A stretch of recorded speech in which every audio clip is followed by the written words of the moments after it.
For those who are not aware of RSM Lemon Group, we are the sixth largest accounting consulting firm in the country and part of RSM International, which is the sixth largest worldwide. With a multidisciplinary team, we offer a host of very useful consulting and technology solutions to various industries, particularly for the gem and jewelry industry. BPP, RJC, Forevermark, Signet, and other supplier for custom standards as well as social compliances are important services that we offer. With this, I would like to welcome our expert speakers on the subject, Mr. Jatin Patel. Over to you, Jatin. Thank you, Sawan. I appreciate the introduction. It's great to be speaking with all of you today on RJC Code of Practice 2019 and its updation mainly focused on sourcing and supply chain fragment. Just a little housekeeping before we get started. If you have any questions during the presentation, please type them into the question box in your Zoom control panel chat box. I'll be bring them up during the presentation, and we will also have time for the questions and answer at the end. Before starting insightful session, please be noted that this insightful session is not only made for RJC members, but also for the site holders, non-site holders, and even the non-RJC members too. Why? Because in future days, sourcing and supply chain measures will going to be more stringent and will require to have precise compliance by all diamond tiers, especially those who are willing to sell their goods in international market, irrespective of whether you are selling it directly or indirectly. And of course, for those who want to grow in prominent global arcade and those who want to deal with prominent giant diamond tiers such as Signet, Tiffany, etc. So without much ado, we will start our insightful session with the objectives. Coming to the main context of today's webinar, it is about looking into the details of the Responsible Jewelry Council and its code of practice, its scope, compliance requirements, and how the new clause came into the picture with regards to due diligence for responsible sourcing from conflict affected high risk areas. Also, we will look into the identification of the management system and establishment of the management system to support to develop the proper due diligence program in our business practices. So in the upcoming slides, we will have a brief introduction about RJC and its evolution, an overview of code of practices, that is several sections of the established standards. Specifically, this presentation has been emphasized on general requirement of compliances of supply chain and its due diligence methodology, along with understanding of CAHARA, that is conflict affected high risk areas. And finally, OECD 5-step framework. OECD means Organization Economical Cooperative Development. So, as I said, RJC, Responsible Jewelry Council standard, is helping to transform supply chain to more responsible and sustainable, catalyzing partnerships, underpinning trust in the global gems and jewelry industry, and securing a future that can be treasured for generations to come. So, see, it makes you to participate at every step in value supply chain as a responsible manner to create clean sourcing practice. If you have this standard, that means you are giving an assurance, a promise that said organization is committed to have ethical practice throughout. A bit of history, evolution of RJC. A group of 14 organizations such as ABN AMRO, BHP Billiton Diamond, Cartier, World Jewelry Confederation, Diamond Trading Company, that is part of De Beers Group, Signet Group, Tiffany, etc. From the cross section of gems and jewelry industry, they came together in 2005 and formed a council, and in 2008 which evolved with the name of Responsible Jewelry Council. About the RJC Code of Practice, which defines requirement of establishment of responsible business practice throughout the jewelry supply chain. Throughout the jewelry supply chain means from mine to retail, means all supply chain line should be clean and should be well established and transparent as well. The code of practice, it is provide a common standard for ethical responsibilities as well as social responsibilities such as human rights, environment practice, health and safety. So all in all, I would like to say if you have RJC standards uh, compliance, that means you are in set of compliance of integrated management system as well. Integrated management system involves ISO 9001, that is quality management system, ISO 14001, that is environment management system, ISO 45001, that is organization occupational health and safety management system, along with the supply chain management system. So it is a bolt-on standard you can rely on, which provides common standard for responsible business practices. RJC standards applies to all those who are in dealing with gold, silver, PGM, diamond, and colored gemstone. Yes, this standard also requires third-party auditing. Uh, Third-party auditor will come and inspect your premises, your system, your established system, so that they can give assurance that the said organization is in bracket of the compliance. This RJC standard design in such a manner to improve ethical, social, human rights, and environmental condition of the organization. Now, let's come to the core part of the RJC Code of Practice. It is having a 6 main part. Their Code of Practice, their standards has been divided into 6 main parts, 6 main clauses, one of which is general requirement, which is meant to improve legal and regulatory compliances. Uh, the next one is responsible supply chain, human rights, and its due diligence. This is the main focused area in upcoming years.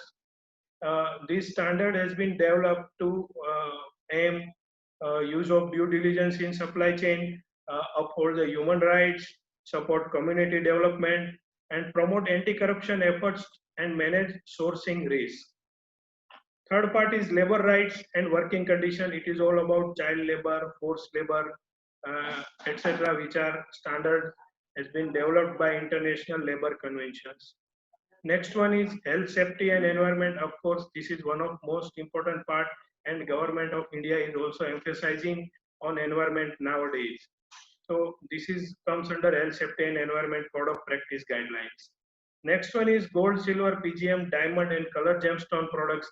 These code of practice which are comes under these scope, it is meant only for the give a transparency to our customers.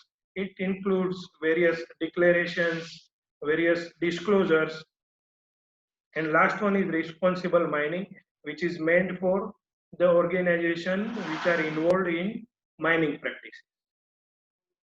So as I said, all in all, RJC Code of Practice is standards for everything, ethical, social, human rights, environment, health and safety. So if you have this system, uh, you will give an assurance to your internal interested parties as well as external interested parties. Those are stakeholders, shareholders, customers, and business partners. The major benefit of the RJC Code of Practice implemented is you are reducing your risk and vulnerabilities in your organization's supply chain and improving the management system. So all in all, you are bringing positive impacts for the workers, surrounding communities and environments. Total, we have a 42 code of standards, 42 standards they have given. Uh, the first first scope for general requirement comes under Code of Practice 1 to 4. 1 to 4 gives legal requirement, that is international or national state and its local laws where business operates. In legal compliance, you have to have a legal register. You have to maintain policy and procedures, how you will identify the legal requirement and how you are going to implement it. And of course, reporting. COP4 is financial accounts. You have to have independent financial auditor. You have to appoint group finance compliance officer who will be looking after the compliance of legal requirements. Next, 10 code of practice guidelines for RJC COP, that is COP from COP 5 to COP 14. It is mainly for human rights and its due diligence, which includes COP 7, which we will go to in detail in upcoming slides. Another 8 code of practice guidelines, COP 15 to COP 22, it is for labor rights and working conditions, including child labor, forced labor, non-discrimination, freedom of associations and collective bargaining, any kind of harassments. You are creating, you are conducting various committees in your organization, such as HSE committees, works committees. These all requirements comes under these 8 code of practices. 5 code of practice, COP 23 to COP 27, which is meant for health, safety and environment. The organization which involves in manufacturing activities, they are mainly focused. They have mainly have to be in compliance with these 5 code of practices. And of course, trading facilities also they required to maintain, but in comparatively they have to maintain very less number of compliances against the manufacturing facilities. Yes, this is for mainly for the trading offices, trading activities. Those organizations only involved in selling and purchasing activities or trading activities, they have to main focus in these 3 code of practices.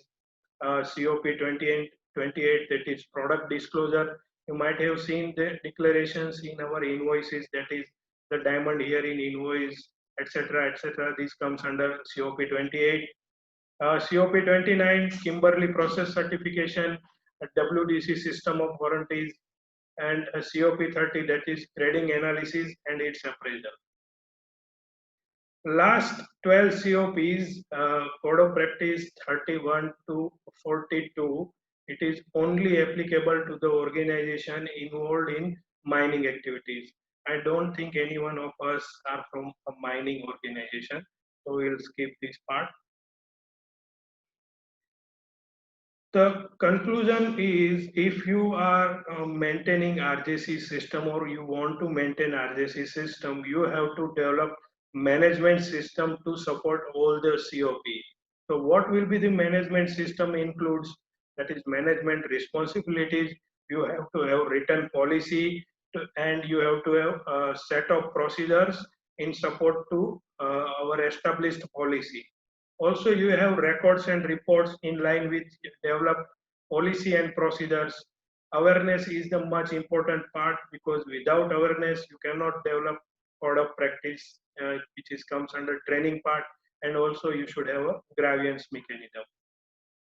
Now we will see main focus area of our presentation, our session is an overview on RJC Code of Practice 7, that is due diligence for sourcing from conflict affected high risk area. Once again, I would like to remind you that these requirements are not only meant for RJC member, but also to the site holders, non-site holders, even non-RJC members too, because in upcoming days it will be going to be very stricter, and many giant diamantiers are going to focus in supply chain process, as I mentioned in Signet, Tiffany, Cartier, etc. So if your organization is willing to deal with international arcades, you need to have system in place sourcing sourcing system in place, a supply chain system in place. As I said, this is also given in best practice principle DBS program in A.6 part and RJC COP 7, that members who are in dealing with gold, silver, PGM, diamond, gemstone, they have to have exercised due diligence over their supply chain, which is in accordance with OECD guideline only. So irrespective of whether you are member of RJC or not, you should have a OECD guideline implemented. You should have a due diligence process over your supply chain system. So before going to understand how to perform due diligence, how to implement sourcing practice, responsible sourcing practice in our organization, in our set of business, we need to understand few normative references, few terminologies, so that we can go better in depth. So first of all is conflict affected high risk areas, that is CAHRA, CAHRA. So which areas you will call conflict affected high risk areas? The areas which are identified by the presence of armed conflict. Armed conflict may be like conflict of international or non-international characters, which may involve two or more states. Widespread violence, including violence generated by criminal networks. The areas where we identify political instability, repressions, institutional weakness, civil infrastructure war, and widespread violence. The best example we can consider in current scenario is Syria. Such areas are oftenly characterized by human rights abuses, violation of human rights, violation of national and international laws. It is not like that a conflict affected high risk area is only an area, but it can be a region, it can be a country or an area that crosses one or more international boundaries.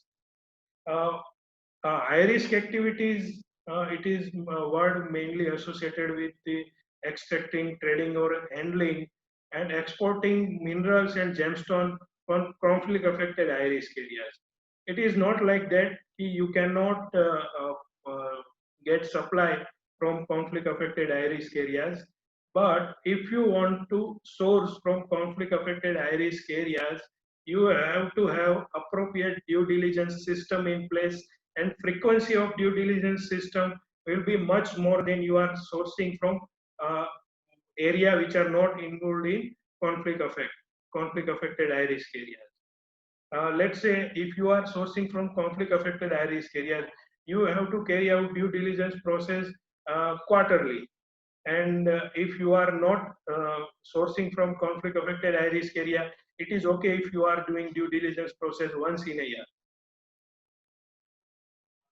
So terms origin, you might have known the origin of mineral is maybe mine, country, region, or company from where mineral was extracted.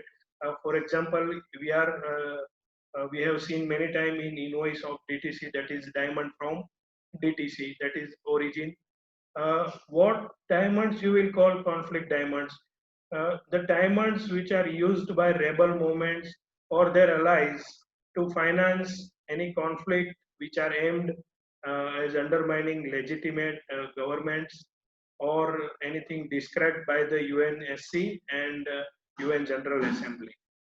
This type of diamond you can call conflict diamonds.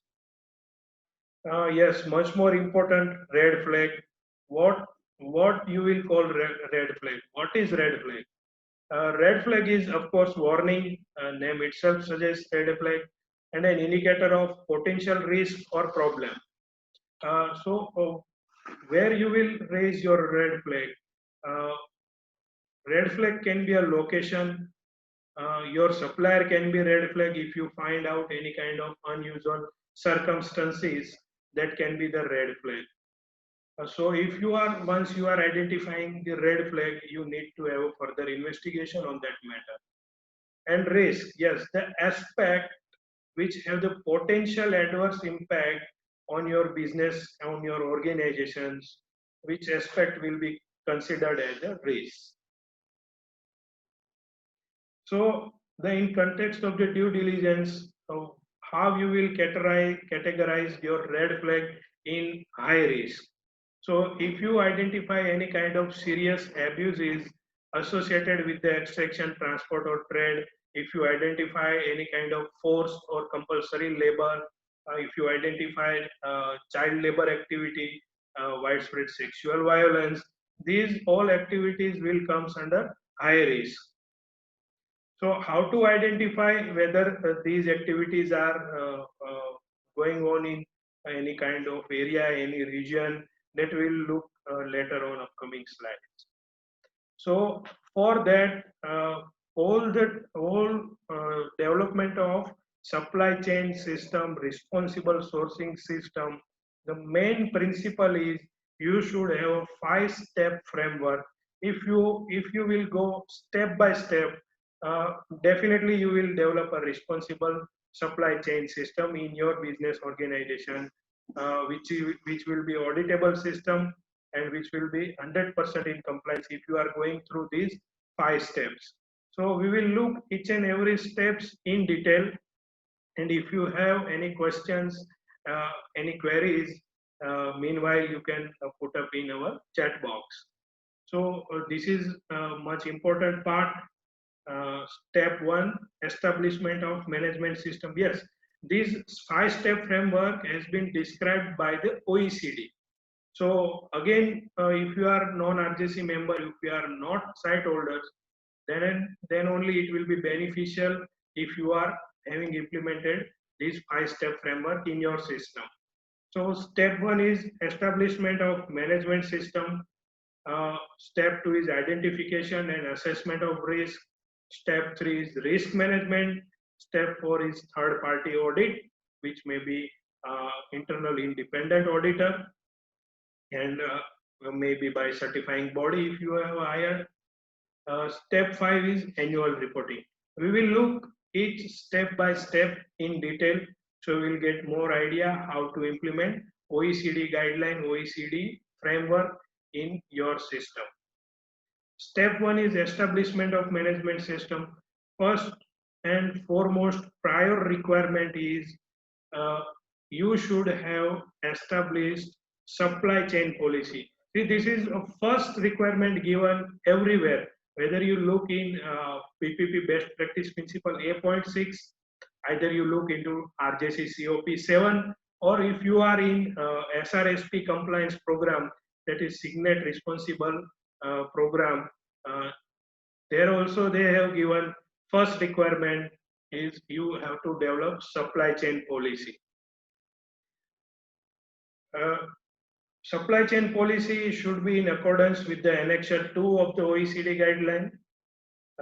In supply chain policy, you have to mention effective date for the policy. And yes, supply chain policy should be endorsed at the highest level of your organization. This may be your director, partner, whoever it is. And you have to ensure that you have a process for keeping the policy up to date and set out time period to review this policy. See, you can review this supply chain policy yearly. You can review your supply chain policy quarterly, half yearly also. But if you are identifying any kind of red flags or any kind of non-compliance, and in with respect to corrective and preventive action, if it is needs to be reviewed twice a year, quarterly, you need to review, you have to review it. You need to communicate this policy internally as well as externally. Internally, you can communicate by displaying the supply chain policy in your notice board, in your dashboard, and if you have system in your software or in your desktop, you can display on your desktop by keeping the wallpaper of supply chain policy. And of course, you can make aware to your employees by giving them a training. For the external communication, you can put it on your website, which is the best option. or else you can discuss this supply chain policy in your AGM, or if you are publishing your annual report, in which also you can put supply chain policy. If your company have a brochures or anything marketing materials, in which also you can put your supply chain policy, by which you can communicate to your external interested parties. Next, in the establishment of management system is you have to appoint a senior manager who will have a responsibility to look after the due diligence system, who have a responsibility that to take an assurance that the developed policy, developed procedures has been implemented properly and in compliance in continuously, not for the quarterly, 6 monthly, but continuous compliance should be assured by the appointed senior manager. You have to establish a training program for all the staffs who involved in due diligence program to make them aware about the policy, procedure, and manuals, whatever you have prepared. And best part and most important part is information gathering. For the supply chain due diligence, if you want to do due diligence of your suppliers, you should have information of your suppliers. So how you will gather the information from your suppliers? By asking them the supplier details through the supplier questionnaires if you have developed, including KYC, KYS documents and due diligence information. You can ask them to provide their supply chain policies, their due diligence summary report, etc. The accuracy of the information provided by your supplier, you need to validate their information at least annually if your supplier based in low risk jurisdiction, and if your supply is from conflict affected high risk area, every 6 months or quarterly you need to validate the information. What are the documents example? See, this is the kind of compliance system. It is having a basic principle that do whatever you have documented or document whatever you do. So if you don't have document, that means you are not in compliance at all, irrespective of your activity, irrespective whether you are doing due diligence system or not. If you don't have document, that means you are in non-compliance. So what would be the document to support this established management system? Business structure and registration documents of your suppliers, that might be you are asking in KYC questionnaires in your regular activities. You can check out the records, official government, they have given any circulars in media reports, their invoices, any due diligence system they have, if they have carried out, supply chain policy, whether they have uploaded on their website.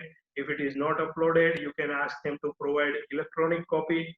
You can ask them risk assessment documentations, etc. By these, you can say that we have gathered information.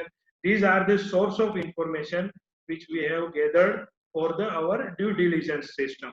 Other sources are also there. They have given in RJC a toolkit. Various websites are there. UN websites are there. By going into their websites, you can identify your supplier's origin, your supplier's source, whether they lie in conflict affected high risk areas or not, whether they have involved in any kind of human rights violation or not. Several official government websites are there. Several regulatory authority reports are displayed on several websites. By going where you can identify your supplier, you can gather information from there.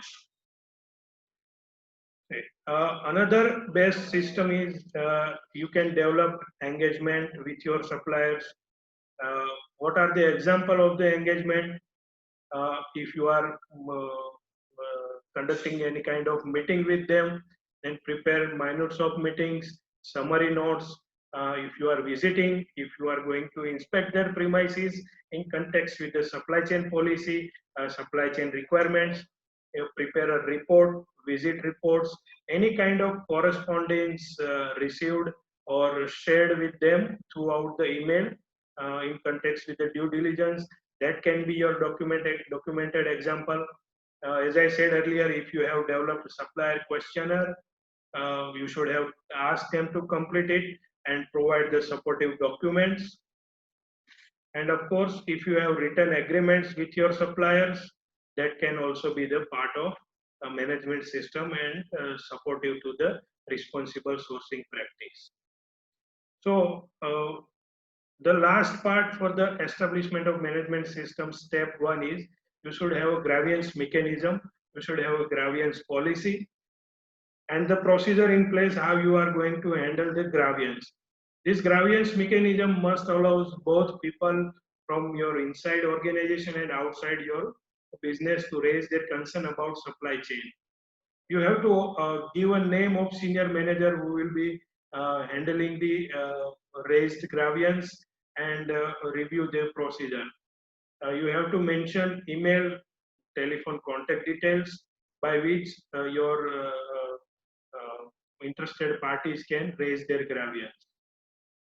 You have a procedure in place. If anybody has raised their grievance, then how you will going to address their grievance, how you will going to investigate, how you will going to develop corrective and preventive measures to prevent repeated grievances and to have a assurance from the customer. You should have a procedure in place, and also in procedure you have to mention within how much time frame you will resolve their grievance in context with the supply chain only. Next, you have gathered a lot more information from your suppliers. You have data from your suppliers. You have taken various information from regulatory authority websites and supplier questionnaires. Now, what you will do with these informations? These, by looking at this information, you have to go for the information analysis, data analysis to identify whether the said organization has been involved in any kind of conflict which have been explained earlier. If you find out any kind of red flags, if you find out any kind of human rights violations, if you identify that your supplier is sourcing from conflict affected high risk areas, these all the details you have to identify and need to assess. You need to assess the risk. So during the assessment of all the information, what you will do, human rights, if whether you identify any kind of reported torture, cruel, widespread sexual violence, any unstable governance, if you identify from your gathered information, if you identify any kind of conflict mentioned herein, then also you can raise your red flag. So once you have once you have identified different risks, you need to categorize your risk. See, you have gathered information, you have assessed the information, you have analyzed the information, and you have identified certain risks. So you have fifth or sixth number of risks you have identified. So you need to categorize the risk, whether the risk is low, risk is moderate, or risk is high or very high risk. So based on identification of risk, you need to raise your red flag in your supply chain. And those risks which are falls under the high risk, you need to undertake in-depth review and assessment of the potential or actual risk. For red flag or high risk areas, you need to go for the root cause investigation. You need to identify the basic root cause. You need to have a system to mitigate, and you need to develop effective corrective and preventive action. Mark my word, corrective and preventive action should be effective throughout the your process. So some of the additional informations also you need to identify. You have set frequency to collect this information annually. But if you identify or if you come to know that there is any kind of circumstances changes, that is, if ownership has been changed, your supplier's corporate structure has been altered, or the transport route has been changed, then again you need to identify, again you need to take all the information from them, and you need to again conduct due diligence for that. If beneficial owner change, if there is any changes in UBOs, if there is changes in board of authorities of your suppliers, you need to collect KYC and other documents. I think you are doing the same for the process of KYC also. So other sources are here to gather the information of your suppliers and assess the risk. You can take information from NGO reports which are working in the uh, near circumstances of your suppliers. United Nations report, you can identify it from their websites. Any governance assessment, media reports, uh, you have taken the supply information in which you might have asked traceability, chain of custody reports, whether your supplier is in compliance with RJC, whether they are in compliance with BPP or forever mark in compliance, or they have whether they have standards like SA 8000. Uh, all these information you are identifying, then and then only you can go for the proper risk assessment due diligence system. You also need to identify any kind of incident happened meanwhile or not. That also you need to report on your due diligence process. You can also identify their payment system. You cannot ask them directly to provide their transaction detail, but yes, you can ask them third-party financial auditor reports, or else you can ask them to provide a summary reports which is prepared by the third-party financial auditors on behalf of organization.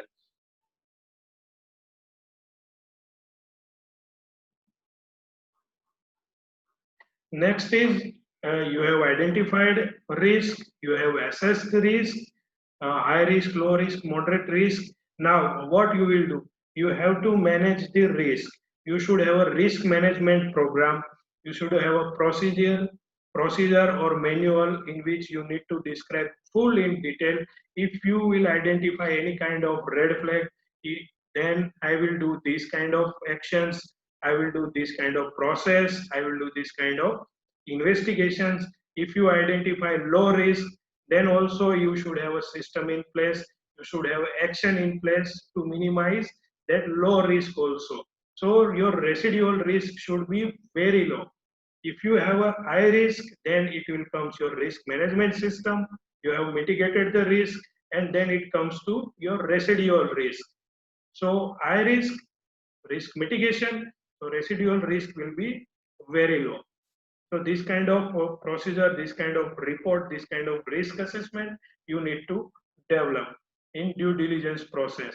You should have a set of procedure for addressing the identified gaps that I already shared with you. Yes, you should have a continuous improvement plan. You should have a risk mitigation plan, and you should have a consistent approach for deciding how to respond to risk. And as I have mentioned earlier, you have to appoint, you have to nominate a senior person who will be ultimately responsible for implementation, responsible for compliance of the sourcing process. So here is the example form for the risk mitigation plan. The X company, and you should have an effective date of your risk mitigation plan, that our risk mitigation plan will be effective from this date. If you have identified any kind of risk from the X suppliers, you should have a supplier name. If it is not, then area, type of material you have dealing with the supplier, whether it is rough diamond, polished, color gemstone, whether you are in supply chain system by means of transportation, etc. Type of risk, high risk, low risk, as per you have as per the established risk matrix, description of risk. Then you should have a risk severity, whether you have assessed it minor, severe, high, low, moderate, whatever terminology you want to use. Whatever the mitigation measures you have developed, whatever the mitigation measures agreed upon, that can be put down here. Stakeholders you have consulted, yes, you need to report, you need to make aware your stakeholders that we have identified this kind of red flag, this kind of high risk. You need to consult, you need to make aware your stakeholders and your interested parties as well. And also you can take feedback from the stakeholders, review frequency, plan of completion date, and follow-up action. It is mainly for to give assurance that whatever the mitigation measures you have agreed, whatever the mitigation measures you have established, it is effective, so that repetitive non-conformance, repetitive risk cannot be arise again. So this is about step 3 process. We have identified, we have gathered information, we have identified risk, we have assessed risk, we have mitigated the risk. Now step 4 will be the third party audit. For this you need to appoint an independent auditor to audit your supply chain due diligence process. You can do it yearly, you can do it quarterly, you can do it half yearly, based on the requirement, based on the sourcing system. Whether you are sourcing from conflict affected high risk area, you need to have a third party audit half year. So once you have appointed independent internal auditor, then he will do the third party audit your system and gives the report. This report should be communicated externally. The RJC itself has given the timelines for this new closed COP7 between 23rd April 2019 and 22 April 2020. You should have only step 1 process in place. So if you have a step 1 process till 22 April 2020 and they have audited, then they will not give any kind of non-conformance with regards to step 2, 3 and 4, 5. Between 23 April to 22nd April 2021, you should have a system in place, in compliance, in place with the bracket of step 1, step 2 and step 5 of the OECD guidelines. So if you are expecting audit in between 23rd April 2020 to 22 April 2021, then you should have a system in place. You should have a information of your suppliers. You should have a supply chain policies which is communicated, 100% communicated to your interested parties, and system in place for the third step 5, that is reporting, how you are going to report. So in short, you should have a framework in place. You should have assurance in place to so that auditor can confirm that they have developed, they have established a supply chain, responsible supply chain system, by which mechanism they can implement step 2 and step 3 and step 4 also. So if you are right in place with the step 1, step 2 and step 5, your auditor will get assurance that you will be in compliance. They assume that you will be in compliance in upcoming days with step 3 and step 4 of OECD guidelines. And if you are expecting any kind of audit, whether you are expecting BPP audit, whether you are expecting RJC audit or any kind of SRSP audit, any kind of supplier qualification audit, you should have a whole system in place if you are expecting audit onwards 23rd April 2021. All step 5 in place. You should have a supply chain policy displayed on website. You have due diligence report, which is communicated to your suppliers, to your interested party. Step 5 is annual reporting. See, due diligence system has been audited by the independent auditor. Then the supply chain audit report, summary of the audit report, you must have to communicate with your customers, investors, stakeholders, and the persons from whom you are sourcing the precious metal or diamonds, color gemstones. This is uh, specifically given in OECD guideline, and also we have experienced during the BPP 2020 cycle audits and RJC audits that many organizations have not developed the system to upload supply chain policy on their website, to upload their due diligence report on their website. So they have given a non-conformance of improvement opportunities. So right now it may be improvement opportunities, but in 2021 cycle, this will be the potential non-conformance that might be falls under the major non-conformance also. Your reports should be publicly available. That is, best option is if you have a website, you should upload it there. If you do not have a website, then ensure that you communicate to your stakeholders during the annual general meeting, in your annual reports if you are publishing, or else you can provide electronic copy through email to your various interested parties, whether they are internal or external interested parties.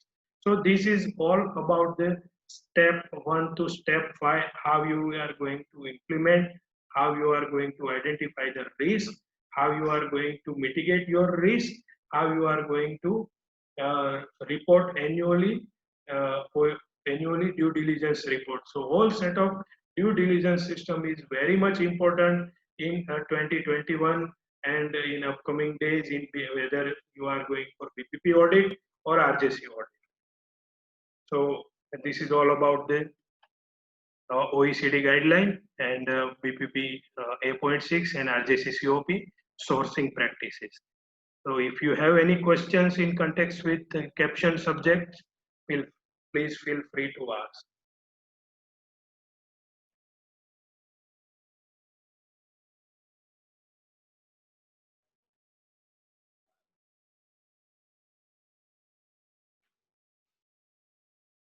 Okay, guys, there is no questions, and after also, if you have any kind of questions, any kind of query with relates to supply chain implementation, please do not hesitate to contact me.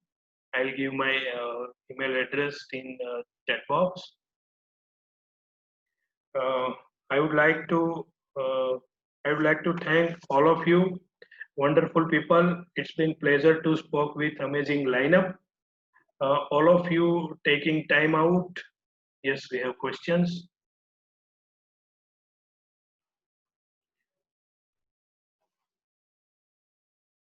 Due diligence report publicly available? Yes, you need to have a prepare a summary of your due diligence report, and you have to make it publicly available on your website, or you should have electronic copy in place so that you can share with your interested parties, whether they are internal or external, your stakeholders, your shareholders.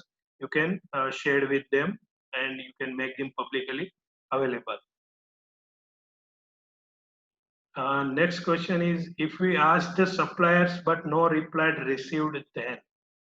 Yes, this is the one of the biggest issue we have ever faced during the practice of due diligence process.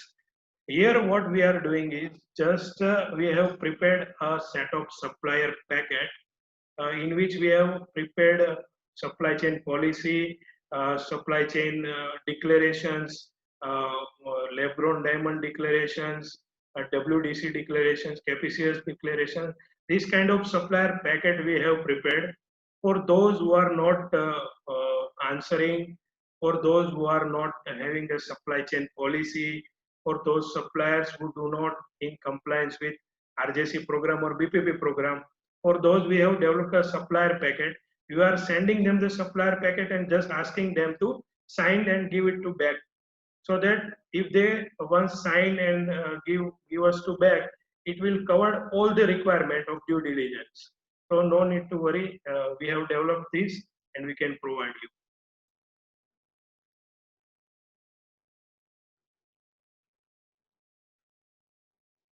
Okay.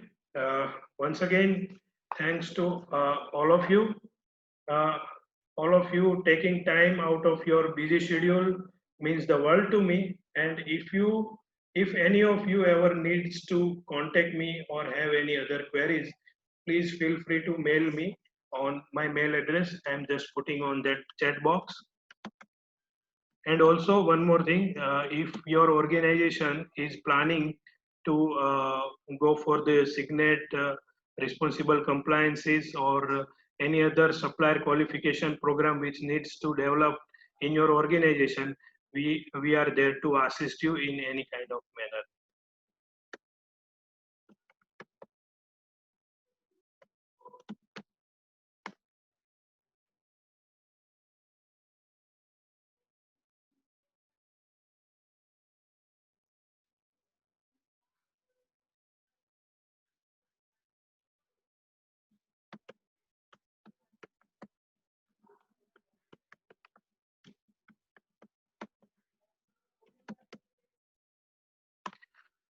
Okay, thanks to all of you.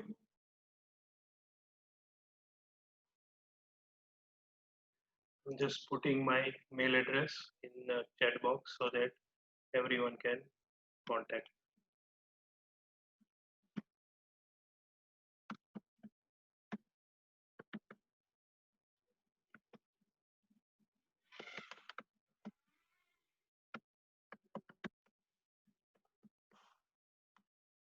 So here is my mail address, jatin.patel@astuteconsulting.com. Thank you everyone once again.